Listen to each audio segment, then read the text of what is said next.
Okay, Steve, let's talk about passion. Let's not muck around today. Okay, passion. You want to know what passion is, everyone? I tell you right now from my experience, it doesn't come from here. It doesn't come from here. It comes from here. That's the passion to drive your business. Now, Steve, how many staff did you have, and what was the rule in building your businesses? Well, we had 40 staff to start with, and that they built up over a period of time. And how we sort of addressed it was we got people that showed an interest in the business. Yeah. And when I say an interest in the business, when it was the video business, they loved that type of industry. They loved the movies. They wanted to be part of a business that could entertain, basically, and that's what we look for in our staff. Okay. And as you say, that's passion.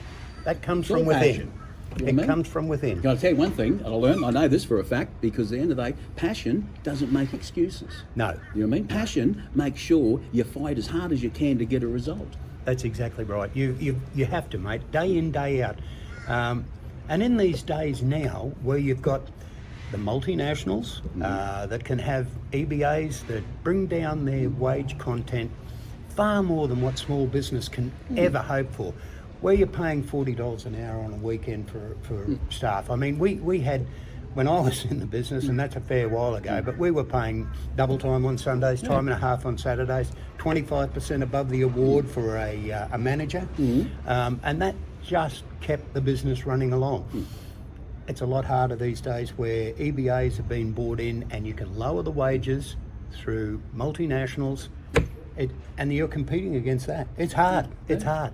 Well, it is, because at the end of the day, as everyone says, gee, Steve, it's all different. I had people from all over the world, and I'm talking about one group we sent to a sporting event, 220 people. Now, imagine them all on bloody payroll, you know what I mean? And interviewing them and all that sort of stuff. But the point being is this, it's still people. It's still driving. I've always believed if you know where you're going and you treat people with respect, you make sure you've got clear direction, they follow you. 100% correct. You know And the other thing, mate, is why worry about whether the multinationals are on lower wages?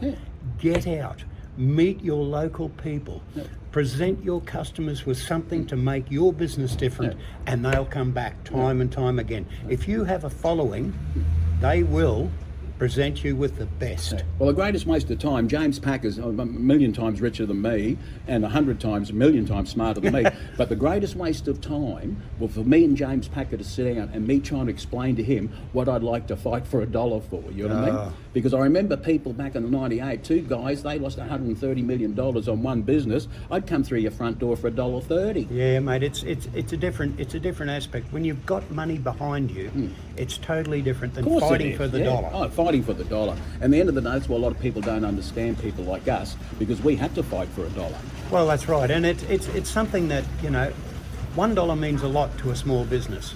I mean, it's the difference between make or break them at times. Of course it is. You know, when you've got wages, when you've got rent, when you've got overheads, that's what you've got to cover every week. That's it. Well, that's first. That's it. We only got time, but the point being is this, I know three things: death, taxes, and we'd be the worst business coaches out because we've got no patience. Anyway, everyone, think small, stay small, and the last word, Steve? Oh, Steve, do it yourself, do it for your customers.